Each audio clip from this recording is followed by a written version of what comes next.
The regional capital, Kumasi, is on fire. Well, not literally, but 4 fires have been recorded in 2 days in different parts of the capital.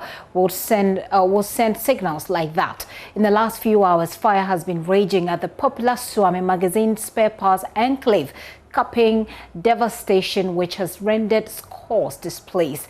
We'll take you live there shortly. First, though, here is a report on some of those fires. This one happened at Abuabo on Monday. Nanaya Jima Mensa was there for us.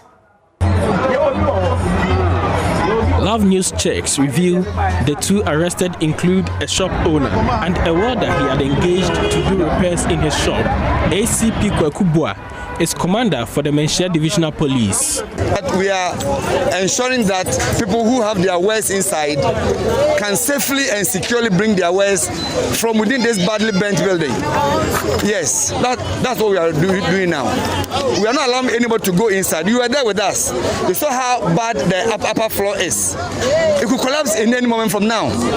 I'm not an engineer, but I'm telling you that that top floor can easily collapse.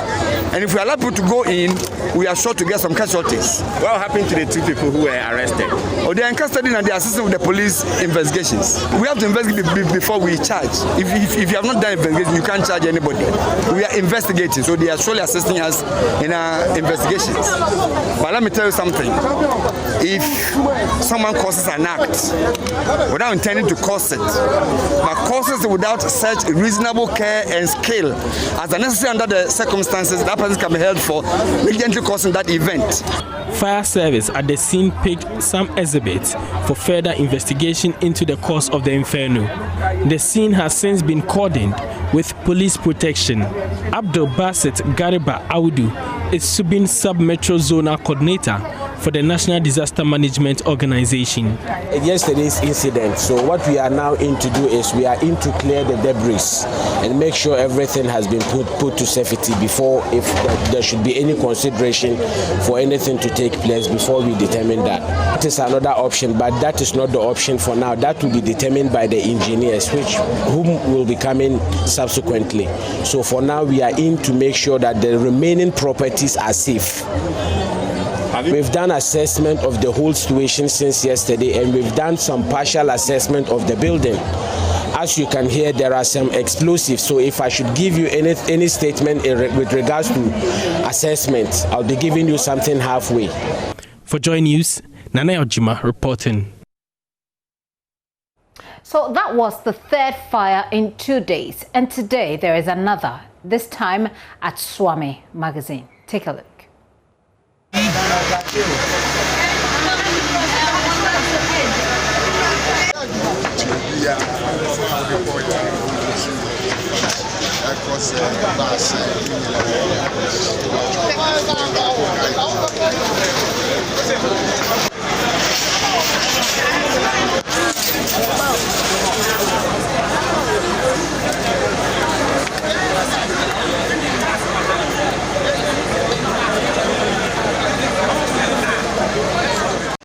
So let me cross over to Kumasi and talk to Nanaya Ojima, who has been following this for us. Hello, Nana. Yeah, Gifty. So in the video, we're seeing, a group of people. Tell us what is happening, particularly, and smoke billowing from this building. So it's actually an inferno today, which gutted a 2-story building, which is a warehouse for spare parts. And this happened at the Suame magazine. And Suame magazine is known for the sale and repairs of vehicles and also spare parts. So the information we have now is that the fire started from the 2nd floor of the building, and it has ravaged the whole floor, and it is spread to other parts of the building, but the fire service were on time to help douse the fire. And what we can also report is that one of the personnel of the service, during the fight of the fire, got injured in the process, but the information we have is that the individual is responding to treatment. Nanaya, we know that people are alarmed, and they should. What are they saying about the fact that in 3 days they've recorded 4 fire outbreaks.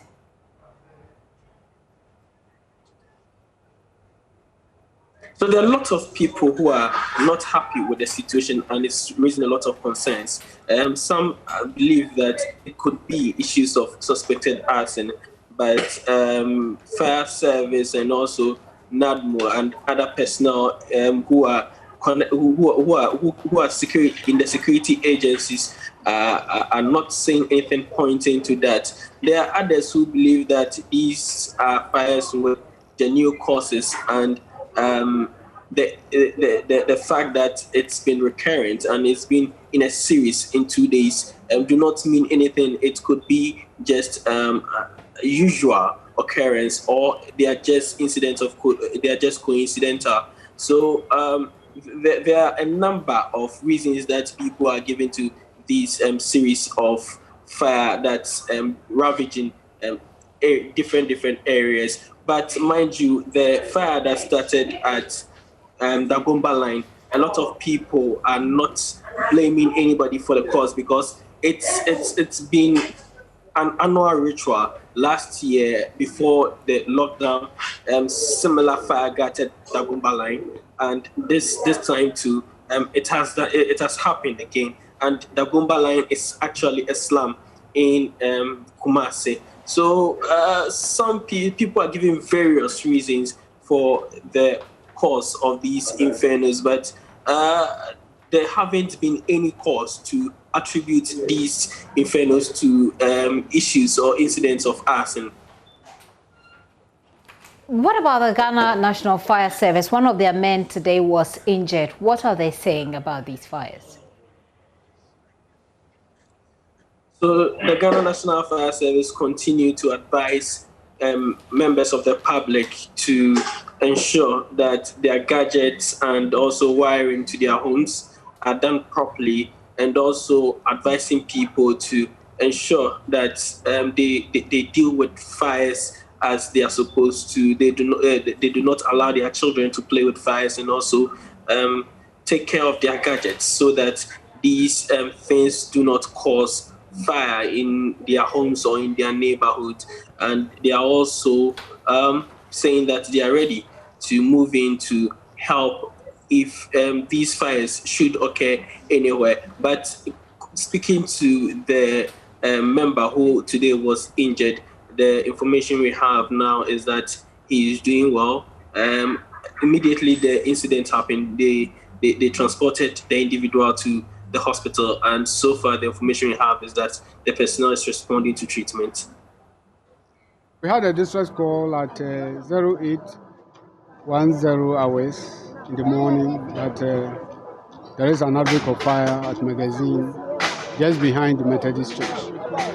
And really we dispatched the first appliance to come, and when it came we saw that the fire was well alight, and therefore additional appliances are needed. So quickly we sent 2 additional appliances to make it 3 to manage the incident.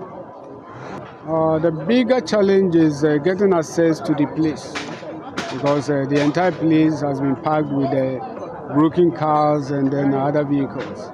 So that was one of the hindrances that we had in getting closer to the incident. The situation is under control. Even the fire finally extinguished. What is left is salvaging that we're making to ensure that everything is completely out. So he's stable, he's been sent to hospital, and then he's been attended to. Nana, I know this just happened, but let's take a look at what the fire service has said concerning the previous other outbreaks. What did they say? All that they could say is that they are investigating these issues, and mind you, these incidents have been happening in the space of 3 days from Sunday. So they are still on the ground trying to investigate the cause of these fire incidents. What I know is that, for instance, what happened at KNUST, we have school authorities who have also set up a committee to investigate incidents on campus that could lead to future fire incidents.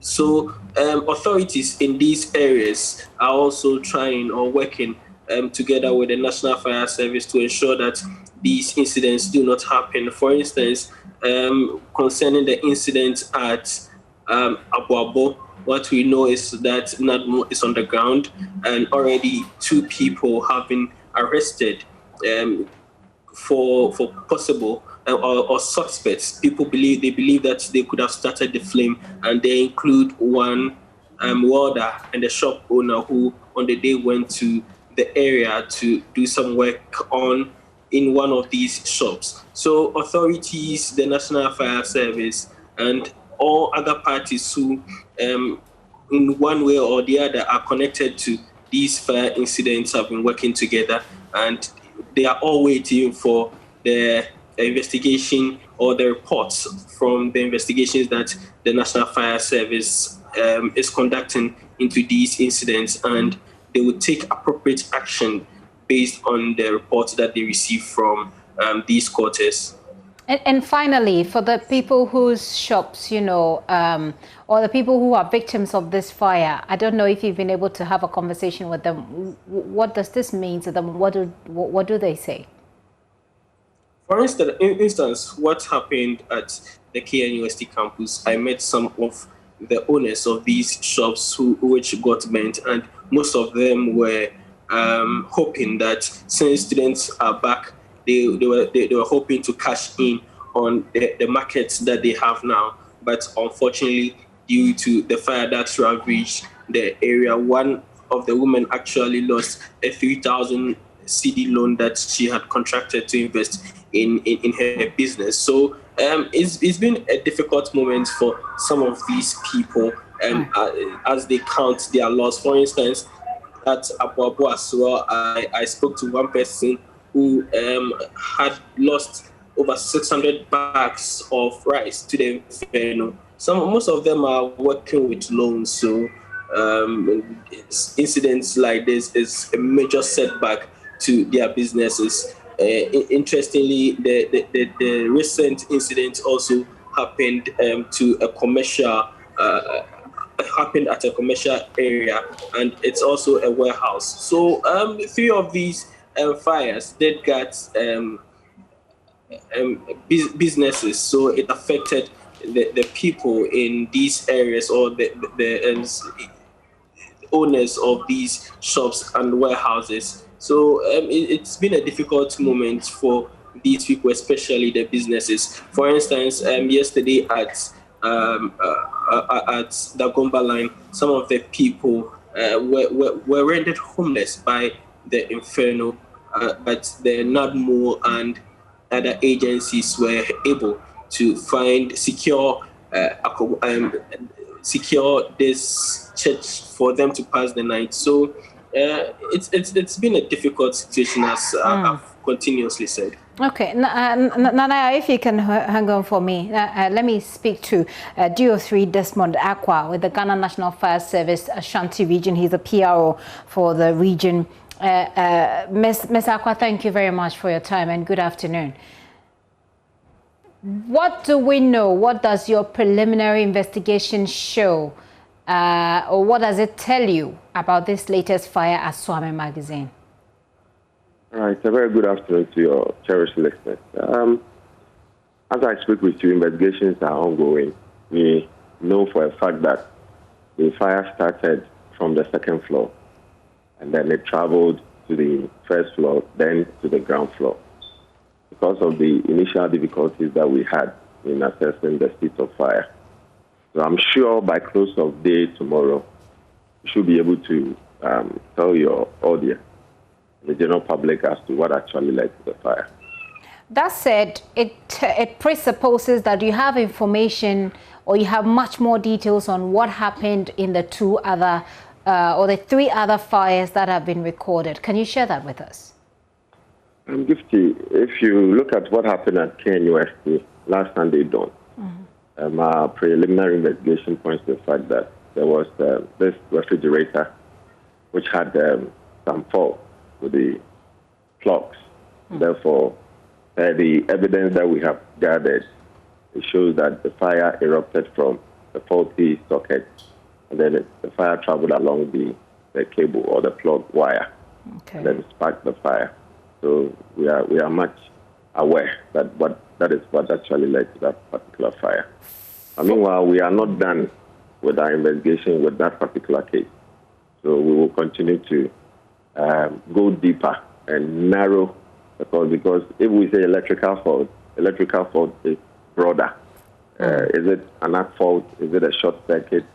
What actually is it? So we want to get to the nitty-gritties of it, and then probably at a later time when we are done and certain, we will let your listeners also hear about it. That's of the Dagomba line.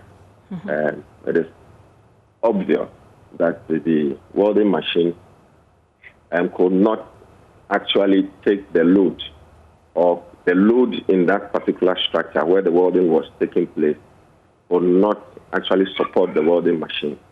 Therefore, there was overload of the circuit, and then the fire occurred. I'm happy that the shop owner and then the welder are assisting the police and then asked to unravel what actually led to the fire. So we are pretty much on course when it comes to finding the cause of these fires. What happened yesterday at the Dagomba line too is no different.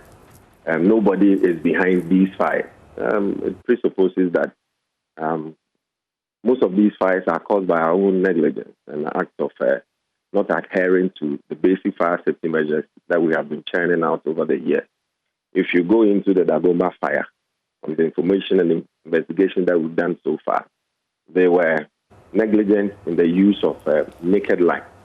You know, that place is full of scrap dealers. Sometimes when they go for these scraps, they have to apply some form of naked light to get the kind of metals that they need from some of the equipment that they source for to get their scraps. And therefore, they were careless, and it got into contact with these wooden makeshift structures. And you know the season that we are in, and per the availability of the fuels available, the structures are so close to each other. There are other combustibles there that will react very fast and then give off heat and smoke and flame. Therefore, I wish you were there to experience the kind of hellish heat that yesterday we went through. So we are pretty much on course in unraveling the causes of these fires. So we would want to plead with the general public that we've always been hammering on this.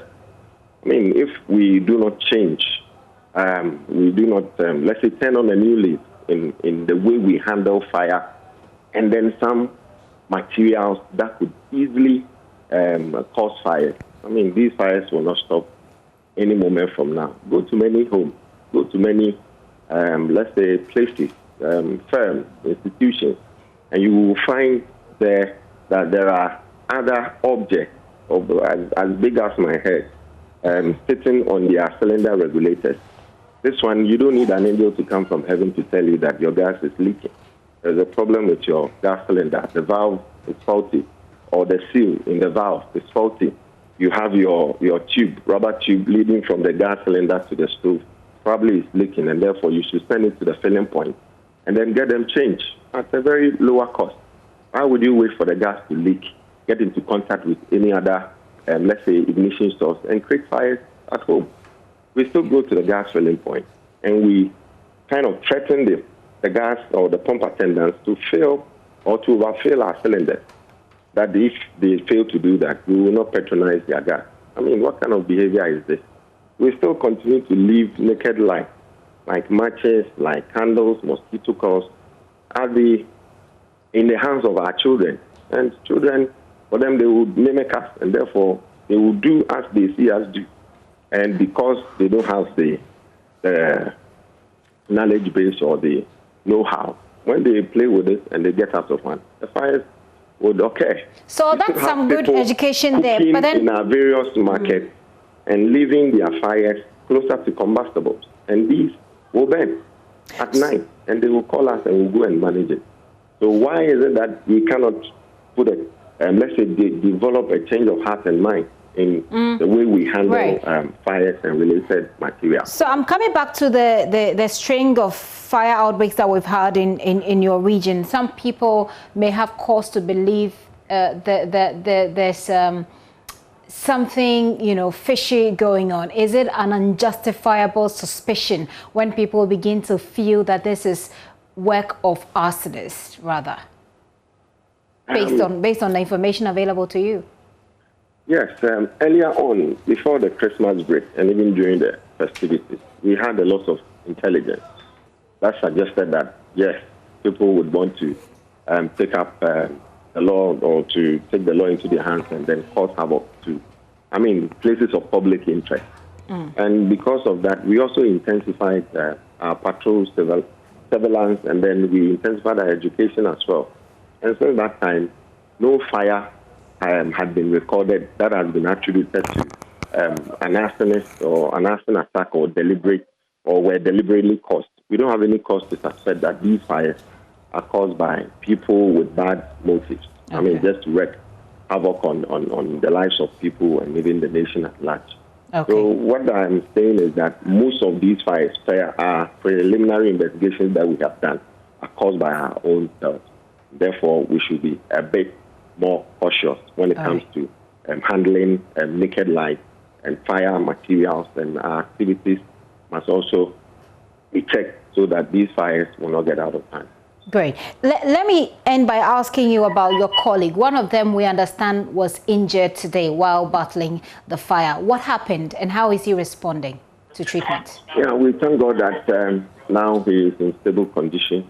He has been taken to Kumasi Teaching Hospital where he's receiving medical attention.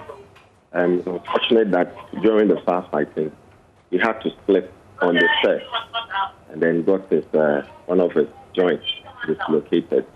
And we pray that God heals him, and then we would ensure that he gets all the medical attention that is What needed. actually happened to him? Yes, whilst we were fighting the fire in the upper floors, whilst climbing with a branch, he unfortunately slipped on the stairs. The stairs, when we fight fires in that condition, they get slippery. So I'm sure probably when he stepped, then he slipped. And that unfortunately incident happened. How bad is the injury?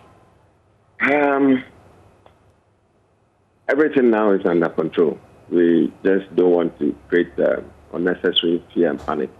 As if we are managing the situation, and we are pretty sure that very soon he will get back to his feet.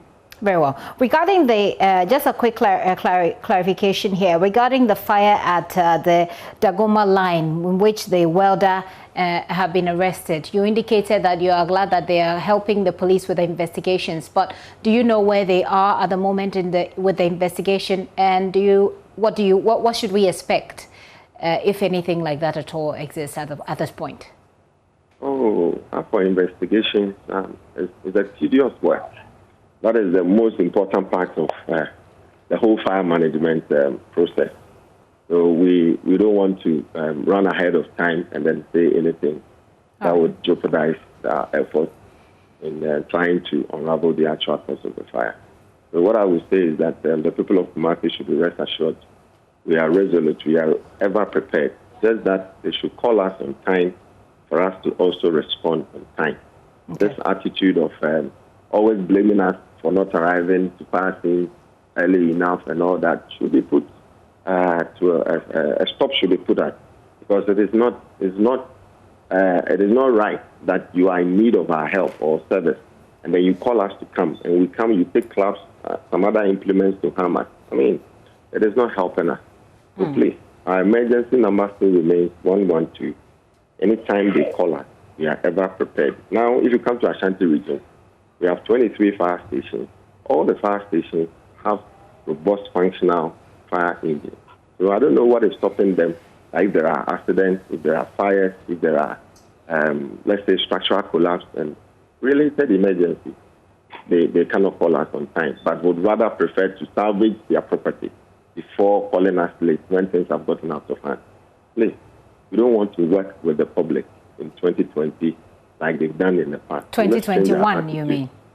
Then let's work well to prevent these hellish fires. All right. Well, say a very big thanks to you for your time. DO3 Desmond Aqua is the PRO for the Ashanti region Ghana National Fire Service. Let me finish this conversation with Nana Jima, my colleague who has been following up on these fires for me. Nana, so of course we know that we don't have a regional minister at the moment, otherwise we'll be getting to some of these heads to find out what their response has been. But there is an assembly, right? Has there been any response from any of the current people in authority in the region at all to what is happening?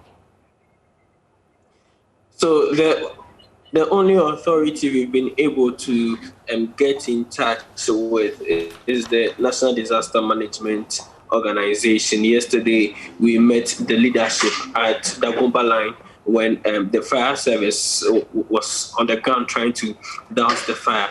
And according to them, they are waiting for the findings of the fire service investigation. But what they'll continue to do is to strengthen education to the public so that these fire incidents will not be recorded in the Ashanti region anymore. What they did yesterday for the people of the Gomba line is that they brought some relief items and found them shelter for the night. So the National Disaster Management Organization is on the ground, and they are doing their best to ensure that the Ashanti region doesn't record any of such incidents going forward or in the future.